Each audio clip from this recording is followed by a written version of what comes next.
Muy buenas noches, amables televidentes de Consultorio Jurídico. Hoy tendremos un invitado especial a partir de que hace 2 días se cumplieron 30 años de la muerte del más sanguinario criminal colombiano, el narcotraficante Pablo Escobar. Muy buenas noches, Víctor Julio. Buenas noches, Humberto, y buenas noches, televidentes. El invitado de hoy es el general Oscar Naranjo, quien en 1993 era el secretario técnico del Comando Especial Conjunto y una de las personas encargadas de dar con Pablo Emilio Escobar Gaviria. Bienvenido, general, a Consultorio Jurídico. Bueno, un gran gusto saludarlos, estar con su audiencia y agradecer esta invitación para hacer unas reflexiones de lo que significa 3 décadas de haber sido abatido Pablo Escobar. General, matar a Pablo Escobar fue un gran golpe al narcotráfico. Y en esta entrevista tendremos 2 miradas. Una es la estratégica o la estrategia que se usó y otra es la del impacto que causó en la sociedad colombiana. A su modo de ver, ¿qué produjo este impacto? Víctor Julio, literalmente el país recibió una sensación de alivio enorme. Sensación de alivio enorme que la llevó en algunos casos a celebrar de manera festiva en algunas ciudades, porque veníamos de una etapa muy trágica, violenta. Pablo Escobar había iniciado una carrera delictual que a partir del asesinato que él produce por orden suya del ministro Rodrigo Lara Bonilla, hasta 1993 tuvo al país realmente viviendo bajo la zozobra del terrorismo indiscriminado, terrorismo selectivo, pero en todo caso diría que el país recibió alivio y algunos sectores pensaron que había llegado al fin del narcotráfico. Tristemente, nosotros comprometidos en esa operación y cumpliendo con nuestro deber, veíamos que esa era simplemente un escalón más de esta lucha, pero que el narcotráfico no desaparecería con la muerte de Escobar. De hecho, general, seguimos teniendo la misma situación, pero volvamos al pasado. ¿Cuál era la situación que tenía Colombia en 1993 desde el punto de vista político y social? Víctor Julio, creo que vale la pena especialmente para los jóvenes mencionar lo siguiente. En 1982 llega a la presidencia de la República el presidente Belisario Betancur, un presidente que le propuso una agenda de paz al país y que abrió diálogos con la guerrilla y al mismo tiempo determinó que no extraditaría más nacionales colombianos al exterior. Es decir, acabó con la figura de la extradición.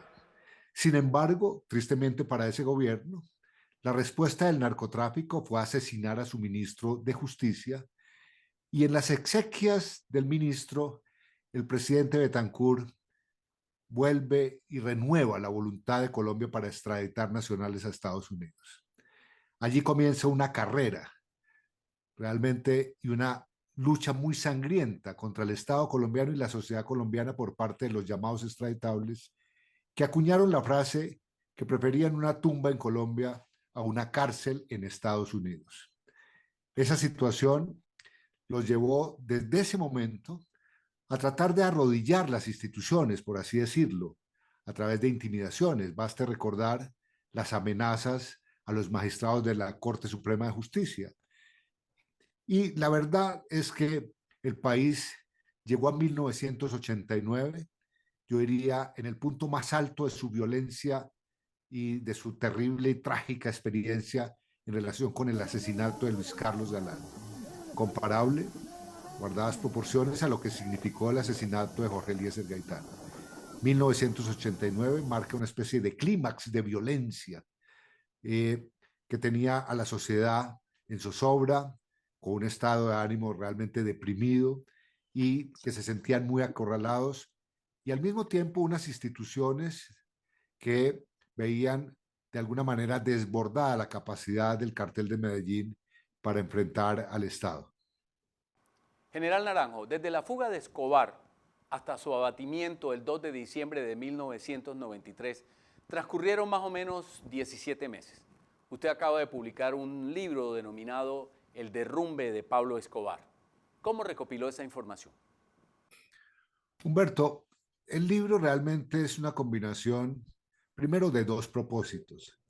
El propósito de mantener viva la memoria de colombianos ilustres o muy anónimos que fueron sacrificados por Pablo Escobar, y eso incluye a periodistas, incluye a oficiales de la policía, incluye a ciudadanos del común, a periodistas, repito, que se han ido olvidando, y parecería que la imagen de Escobar, que ha crecido, ahora podemos hablar de eso un poco míticamente, ha opacado el nombre de los verdaderos protagonistas del Estado y de la sociedad colombiana contra el cartel.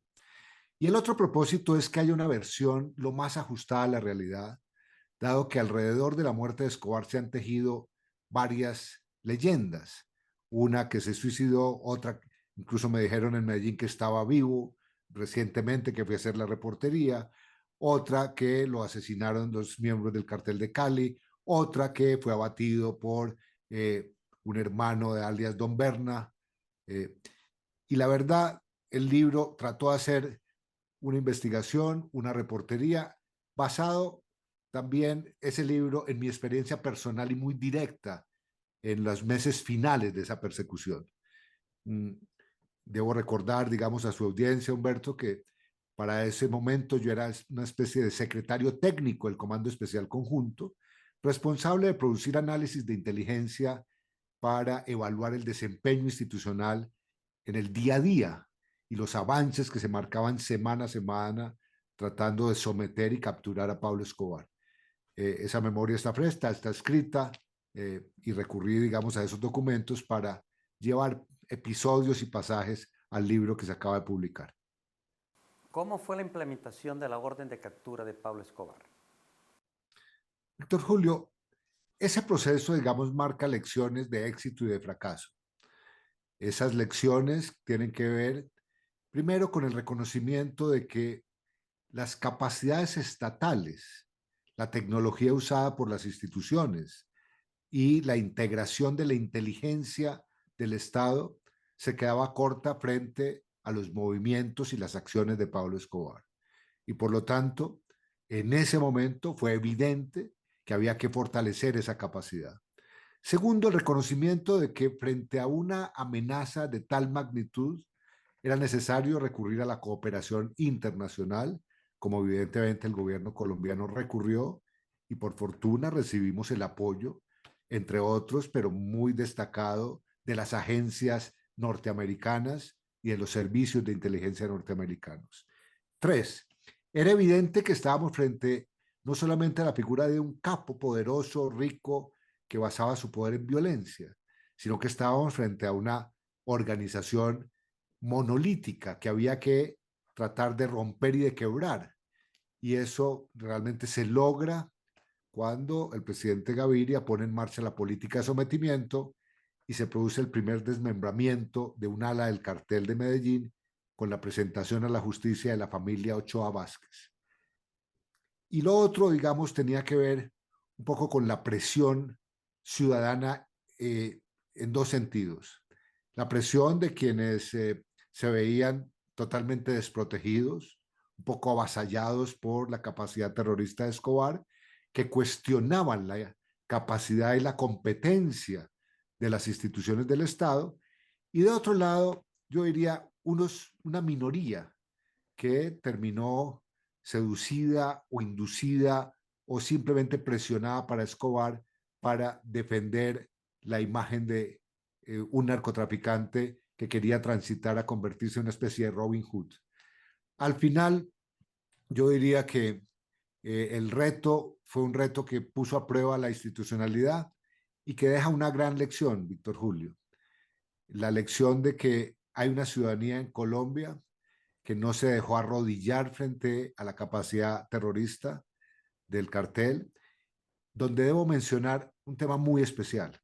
Suelo ponerlo de ejemplo, digamos, en otras latitudes, en otros países que enfrentan este fenómeno, el papel de la prensa y los medios de comunicación. Muy a pesar del enorme sacrificio y la cuota de sacrificio que pagó la prensa colombiana, por ejemplo, con el asesinato de don Guillermo Cano, pero también de Jorge Enrique Pulido y una serie de periodistas, nuestra prensa nunca se silenció.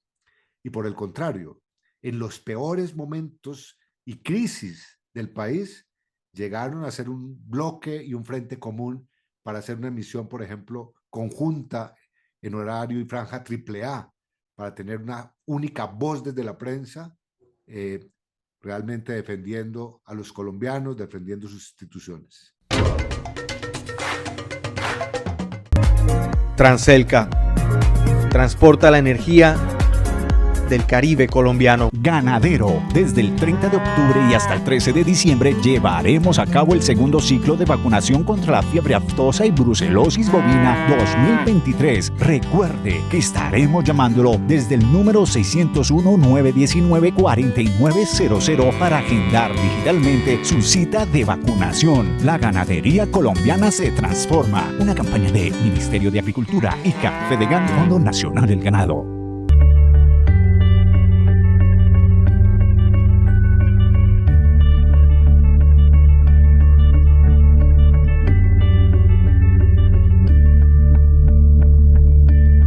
Atlanticense, esta es tu oportunidad para pagar el impuesto vehicular con descuento.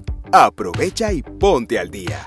Hasta el 30 de noviembre, paga tu impuesto vehicular y recibe el 80% de descuento sobre intereses y sanciones. Aplica sobre la deuda vencida del año 2022 y anteriores.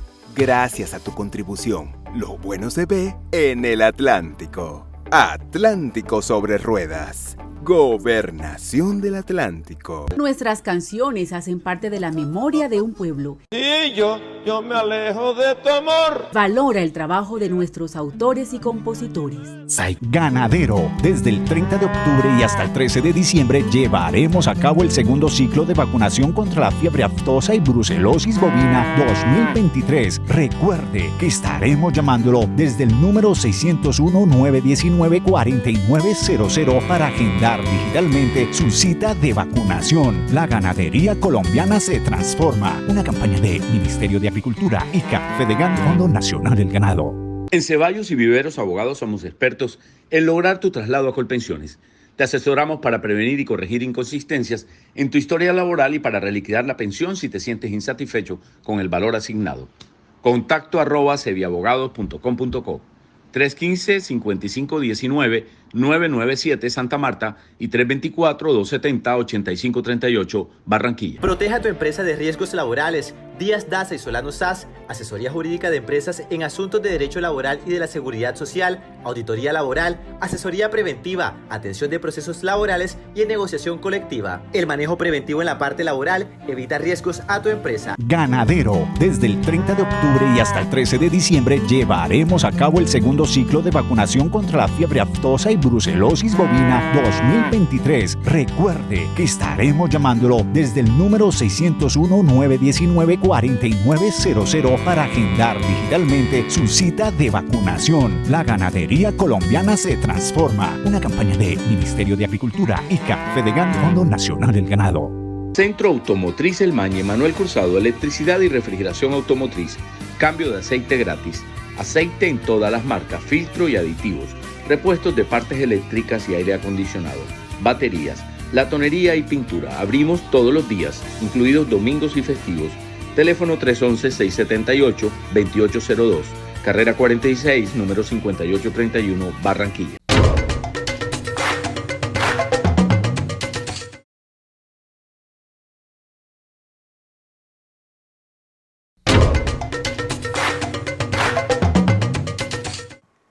Regresamos a Consultorio Jurídico con el general Óscar Naranjo. General, se han producido series de televisión en Colombia y en el exterior sobre los narcos, lo cual tiene un doble impacto. Uno es la memoria, que la gente sepa qué ocurrió, y lo otro es la imagen del país. ¿Cómo lo ve usted? Humberto, yo comienzo, digamos, a responder de esta manera. A mí me parece que hay que reconocer, y lo digo, hay que reconocer tristemente, que la figura de un criminal que produjo tanto daño como Pablo Escobar, que dejó el país manchado de sangre con miles de víctimas, sea una figura que se mantenga en el tiempo. Y la verdad es que haciendo reportería para este libro, constaté cosas que me negaba a creer, como por ejemplo, que su tumba en Montesacro, en Medellín, era visitada por 300 o 400 personas diarias, que había un museo, casa museo, alrededor de objetos que ese individuo en su momento mantuvo, que hay sitios, decenas de sitios locales comerciales donde venden souvenirs con objetos alusivos al capo.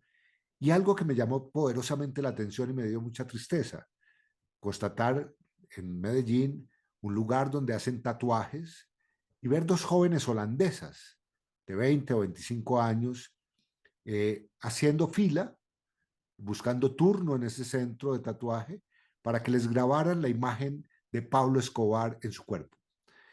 Esa realidad, yo digo, nos pone al borde de abordar su pregunta bajo esta premisa. Creo que los colombianos nos hemos conformado con pedir que haya sanción judicial a los narcotraficantes, pero realmente no hay un movimiento cultural, social, de sanción social sobre los narcotraficantes. Constato que hoy, a pesar de que estos narcotraficantes de hoy corresponden a nuevas generaciones, tratan de ser un poco más discretos en sus manifestaciones, siguen mostrando opulencia, pero es una opulencia que realmente les abre en muchos casos las puertas y son recibidos con tapete rojo, como una especie de redentores y de socios para salir de la pobreza, cosa que es totalmente falsa. Y por otro lado, creo que estamos frente a un hecho cultural. Usted lo pone bien, Humberto, en su pregunta. La humanidad recrea sus tragedias. ¿Cuántas películas se han hecho de la guerra? La diferencia probablemente es que las películas que se hacen de la guerra las escriben quienes han ganado las guerras y no quienes estaban en el lado contrario de la historia. Noto que en el caso colombiano, algunos libros que han servido para textos y guiones de series de televisión han sido escritos por narcotraficantes que han pagado su condena y están en todo su derecho de escribir lo que quieran. Pero desde el otro lado, desde el lado de la institucionalidad de la prensa libre, creo que también ha faltado un poco más de vigor para producir y recrear esa tragedia en los términos de fortalecer y privilegiar valores y no en algunos casos de desdibujar la imagen del delincuente que a veces aparece siendo aceptado, con lo cual uno diría, en algunos episodios hay una especie de imagen apologética del delincuente y no una imagen real del delincuente. Colombia hace 30 años tenía varios carteles de la droga. Hoy en día, ¿cuál es la situación de Colombia? Víctor Julio, no solamente diría yo el escenario de Colombia. En 30 años hay una evolución acelerada del crimen organizado. Y por lo tanto estamos en la actualidad enfrentando lo que algunos criminólogos llaman la más grande fragmentación de organizaciones criminales. Significa que han desaparecido organizaciones todopoderosas que trataban de mantener un control vertical sobre toda la cadena del crimen para dar lugar a múltiples y muy diversas organizaciones del crimen. En el caso colombiano, es verdad que no tenemos la figura de estos criminales representados en el cartel de Medellín o el cartel de Cali, y tenemos unas estructuras criminales que ya no pretenden la toma del poder nacional o imponernos un narcoestado, como lo quiso hacer Pablo Escobar, sino que pretenden ejercer también lo que se llaman los estudiosos gobernanza criminal. ¿Qué significa esto? En un microterritorio o un territorio muy acotado, ejercen control del territorio vía de las armas. General Naranjo, la guerra contra las drogas no se ha ganado. Estados Unidos y Colombia se han dado cuenta que no es con armas, que es un problema que hay que tratarlo de manera holística. ¿Cómo cree usted que podemos ganar esta guerra contra el narcotráfico y cambiar la mentalidad de país traqueto? Humberto, usted acaba de mencionar una palabra que para mí resulta tremendamente significativa porque ya no tiene un origen en el periodismo, en la academia, en los investigadores sociales, sino que tiene origen en un documento de política pública. Uno de los últimos acuerdos de cooperación de lucha contra las drogas entre Colombia y Estados Unidos incluyó por parte del gobierno del presidente Biden el término holístico. Es decir, vamos a tratar el problema en Colombia de manera holística, y eso significa incluir las distintas aristas de una complejidad muy grande, donde habría que considerar el tema de los derechos humanos, el tema de la salud pública, el tema de los asuntos relativos a la economía de oferta y demanda. General, se ha dicho que hubo un contubernio entre el M-19 y Pablo Escobar para tomarse el Palacio de Justicia. ¿Eso es verdad o es un mito? Víctor Julio, mi experiencia, digamos, en casi 40 años de función pública, no me permitieron a mí tener evidencia de una prueba reina alrededor de ese hecho que verificara y concretara, digamos, esa hipótesis. Lo que es cierto es que la toma del Palacio de Justicia produjo una especie de convergencia de intereses. A Pablo Escobar le interesaba, digamos, presionar a los magistrados de la Corte. Se llega a decir que le interesaba también desaparecer y cremar los expedientes judiciales que habían contra ellos. Y por otro lado, al M-19 le convenía la toma en función de su propósito de llevar al presidente Betancur a un juicio político en la Corte. Si hay prueba reina o no, no lo sé, pero que hay, digamos, una convergencia de intereses que coincidió en esa toma del Palacio de Justicia, pues eso es un hecho. Transelca transporta la energía del Caribe colombiano. Ganadero. Desde el 30 de octubre y hasta el 13 de diciembre llevaremos a cabo el segundo ciclo de vacunación contra la fiebre aftosa y brucelosis bovina 2023. Recuerde que estaremos llamándolo desde el número 601-919-4900 para agendar digitalmente su cita de vacunación. La ganadería colombiana se transforma. Una campaña de Ministerio de Agricultura, ICA, Fedegan, Fondo Nacional del Ganado.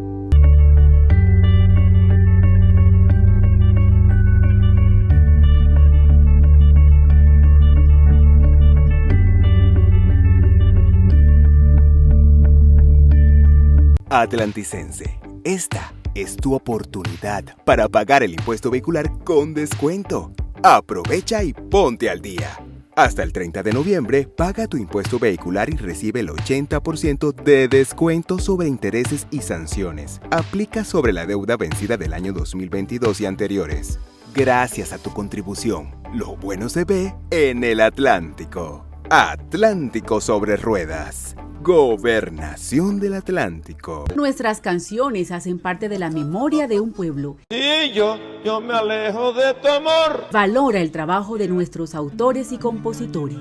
Ganadero. Desde el 30 de octubre y hasta el 13 de diciembre llevaremos a cabo el segundo ciclo de vacunación contra la fiebre aftosa y brucelosis bovina 2023. Recuerde que estaremos llamándolo desde el número 601-919-4900 para agendar digitalmente su cita de vacunación. La ganadería colombiana se transforma. Una campaña de Ministerio de Agricultura, ICA, Fedegan, Fondo Nacional del Ganado. En Ceballos y Viveros Abogados somos expertos en lograr tu traslado a Colpensiones. Te asesoramos para prevenir y corregir inconsistencias en tu historia laboral y para reliquidar la pensión si te sientes insatisfecho con el valor asignado. Contacto@ceviabogados.com.co 315-5519-997 Santa Marta y 324-270-8538 Barranquilla. Ganadero. Desde el 30 de octubre y hasta el 13 de diciembre llevaremos a cabo el segundo ciclo de vacunación contra la fiebre aftosa y brucelosis bovina 2023. Recuerde que estaremos llamándolo desde el número 601-919-4900 para agendar digitalmente su cita de vacunación. La ganadería colombiana se transforma. Una campaña de Ministerio de Agricultura, ICA, Fedegan, Fondo Nacional del Ganado. Electrochip, centro autorizado Sankey en Barranquilla.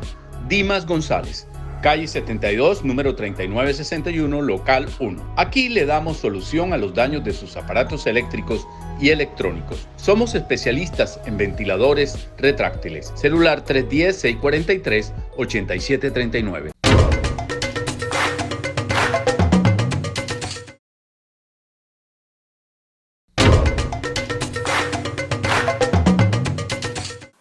Regresamos a Consultorio Jurídico. General, no nos podemos ir sin hacerle la última pregunta. ¿Quién mató a Pablo Escobar Gaviria? No. En el libro, digamos, que acabo de publicar, El derrumbe de Escobar, yo francamente creo que ese asunto queda resuelto. Y queda resuelto porque las dos versiones con las que yo realmente coincido y por mi cercanía ese día, desde Bogotá, transmitiendo información en tiempo real de la comunicación entre Pablo Escobar y su hijo, que permitió al capitán Martínez en concreto, hijo del coronel Hugo Martínez Poveda, comandante del bloque de búsqueda, localizar con inteligencia técnica la casa donde estaba Pablo Escobar, más las versiones de dos exagentes de la DEA que publican un libro, uno de los cuales estuvo en el lugar de manera presencial ese día, y la versión escrita incluso por el propio coronel Aguilar, a mí no me dejan duda de que fue la Policía Nacional la que dio de baja a Pablo Escobar. General Naranjo, muchísimas gracias por estar hoy con nosotros en Consultorio Jurídico. Bueno, a Víctor Julio y a Humberto, realmente muchas gracias por permitirme participar de este programa Consultorio Jurídico. Quiero saludar especialmente a una audiencia que hace un alto en el camino y se detiene alrededor de un tema que, a pesar de que sucedió hace 30 años, deja lecciones al país para que nunca se repita. Y a ustedes, televidentes, los esperamos en nuestro próximo programa.